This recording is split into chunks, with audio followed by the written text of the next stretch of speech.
Le Canada n'a jamais été libre. Il a été bâti par l'Empire britannique. Tout ici porte encore sa marque. Nos lois, nos institutions, nos banques, même notre façon de penser. On nous a simplement fait croire qu'on était indépendant.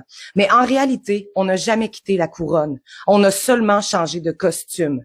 Depuis le 19e siècle, l'Empire britannique a compris que la guerre coûte trop cher, mais que le contrôle, lui, rapporte. Alors, plutôt que de conquérir par les armes, ils ont choisi de conquérir les esprits. L'éducation, la morale, la finance. 3 outils pour créer un peuple docile, persuadé d'être libre, pendant qu'il sert un système qu'ils ne comprennent même pas. Ce système, c'est l'ordre mondial. Pas une théorie, pas un film de science-fiction. Une réalité construite lentement, méthodiquement, génération après génération. Un monde dirigé par les grandes familles financières, les banques, les multinationales et les organisations qu'elles contrôlent. FMI, Banque mondiale, OTAN et surtout l'ONU. L'ONU, créée sous le masque de la paix, présentée comme la solution à tous les conflits. Mais derrière les beaux discours, c'était un plan. Unifier les nations sous une seule gouvernance mondiale, dissoudre les souverainetés nationales, faire croire à l'unité pendant qu'on centralise le pouvoir entre les mains de quelques-uns. Avant Trudeau père, la dette nationale du Canada restait stable. Après la Seconde Guerre mondiale, le pays avait même réussi à la réduire, porté par une économie forte et une gestion prudente. Mais en 1974, tout bascule. Le gouvernement de Pierre-Éliott Trudeau signe un accord avec la Banque du Canada, mettant fin à la pratique où la Banque centrale finançait directement les projets publics à faibles intérêts. À partir de là, le Canada commence à emprunter sur le marché privé. Résultat, la dette explose. En 1970, elle était d'environ 20 milliards. En 1984, elle dépassait déjà les 200 milliards. Et tout cet argent, ces intérêts, allaient directement aux banques commerciales. Et c'est là que tout s'est accéléré, formé à Londres, influencé par les réseaux Rockefeller et les cercles de l'Empire britannique. Trudeau père parachève le travail. Il intègre le Canada dans la mécanique du mondialisme. Il fait exploser la dette, affaiblit la souveraineté financière du pays et l'enferme dans le système des institutions internationales. Pendant qu'on l'applaudissait pour ses discours progressistes, il vendait le futur des Canadiens aux créanciers privés. Ce qu'il a enclenché, son fils Justin n'a fait que l'achever. Et là, les gens vont être tentés de dire les maudits libéraux. Mais non, c'est pas une question de parti. Tous les partis politiques sont gangrénés par la même vision, celle de l'ONU, une organisation qui elle-même appartient à l'élite mondiale.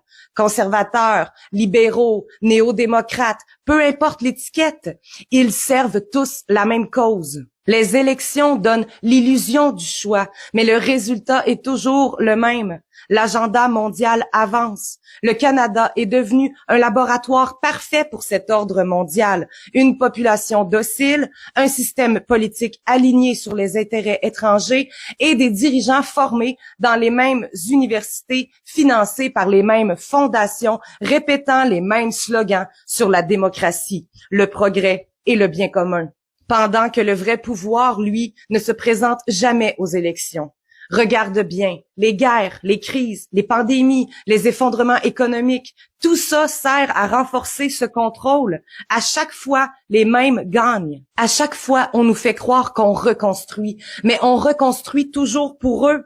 Et pendant qu'ils parlent de développement durable, de neutralité carbone et de justice sociale, ils achètent les terres, les médias, les ressources, les gouvernements. Leur vision, c'est simple. Un monde uniformisé, surveillé, contrôlé, où tout ce qui vit devient mesurable, exploitable, monnayable. Alors, quand on parle de mondialisation, il ne s'agit pas d'un progrès. Il s'agit d'une prise de possession et les conséquences, on les vit déjà. Perte de souveraineté, dette publique hors de contrôle, destruction des classes moyennes, effacement des cultures et bientôt la fin de la propriété privée. Ce n'est pas une coïncidence, c'est un plan lent, précis, exécutés depuis des décennies, et pendant que la majorité regarde ailleurs, eux avancent parce qu'ils savent une chose, un peuple divisé ne se rebelle pas, un peuple épuisé ne se pose plus de questions, et un peuple endormi, c'est un peuple conquis. Mais rien n'est perdu. Parce qu'un peuple conscient, c'est un peuple dangereux.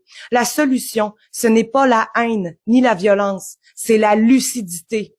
C'est de refuser de nourrir ce système, consommer différemment, s'informer autrement, créer localement, se rassembler, se parler, retrouver l'humain dans un monde qui veut tout déshumaniser. L'éveil commence quand on reprend le contrôle de ce qu'on alimente par notre argent, nos clics, nos choix, nos silences. Et surtout, il faut refuser les cadeaux empoisonnés, ces promesses de sécurité, de confort, de subvention et de facilité qui nous gardent dépendants et soumis.